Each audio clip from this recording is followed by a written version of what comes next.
তাহলে তার শরীরের মধ্যে কোনো গুনাহ থাকবে না। নাপাক যেরকম ভাবে থাকবে না, 5 বার গোসল করলে 5 ওয়াক্ত নামাজ পড়লে আমাদের শরীরে কোনো গুনাহ থাকবে না। কিয়ামতের দিন সর্বপ্রথম নামাজের হিসাব হইবে আউয়ালু মা ইউহাসাবু বিহিল আবদু ইয়াওমাল কিয়ামাতিস সালাহ। কিয়ামতের দিন সর্বপ্রথম নামাজের হিসাব নেওয়া হবে। আপনি যাই করেন না কেন, সর্বপ্রথম যে হিসাবটা নেওয়া হবে আপনার থেকে সেটা হচ্ছে নামাজ। আপনি নামাজ পড়ছেন কিনা, আপনি বিল্ডিং করছেন কিনা, আপনি টাকা জমা করছেন কিনা, কোনো কিছু হিসাব হবে না।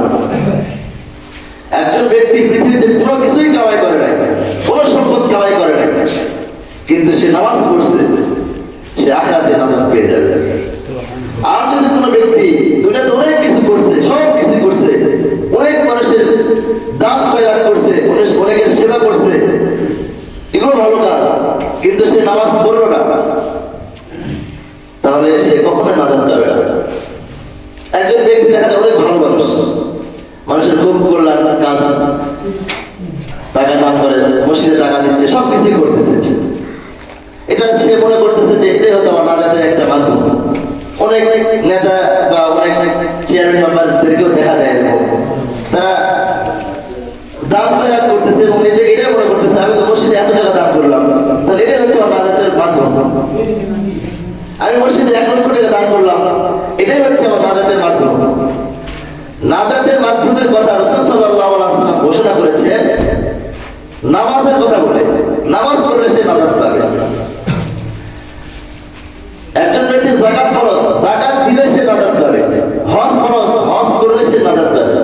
এর বাড়তি যেগুলো আছে এগুলো হচ্ছে নফল ইবাদত। এই নফল ইবাদত গুলো আপনি যদি করেন তাহলে আপনার সওয়াব বৃদ্ধি হবে, আপনি যদি না করেন আপনার গুনাহ হবে না। কিন্তু আপনি যদি নামাজ না পড়েন তাহলে আপনি কখনো মুক্তি পাবেন না। নামাজ আপনাকে পড়তে হবে, আমাকে পড়তে হবে। আপনি যেই কাজই করি না কেন, যেই কাজের মধ্যেই লিপ্ত থাকি না কেন, আমাকে নামাজ পড়তে হবে। নামাজ ছাড়া বিকল্প কোনো পথ নাই। রাসূল সাল্লাল্লাহু আলাইহি সাল্লামের যুগে একজন মুসলমান আর একজন কাফেরের পার্থক্যই করতো নামাজ দিয়ে। যে নামাজ পড়ে না তাকে মনে করা হতো কাফের, আর যে নামাজ পড়েছে তাকে মনে করা হয় মুসলমান। এমন তো আর নামাজ না পড়লে ফতোয়া দেওয়া যাবে না সে কাফের। এজন্য যে হাদিসের মধ্যে আসছে যে ব্যক্তির ভিতরে ঈমান আছে, আল্লাহ তাআলাকে বিশ্বাস করে, রাসূল সাল্লাল্লাহু আলাইহি ওয়াসাল্লাম বিশ্বাস করে, সে মুসলমান ঈমানদার। বাকি নামাজ না পড়ার কারণে তার কাজগুলো হচ্ছে কাফেরের মতো হলো। একজন কাফের ব্যক্তিও নামাজ পড়ে না, একজন মুসলমান ব্যক্তিও নামাজ পড়তেছে না, তাহলে এই মুসলমান ব্যক্তি কাফের হয়ে যায় না, বরং কাফেরের মতো কাজ করছে। এই জন্য কি হবে, এর শাস্তি কি?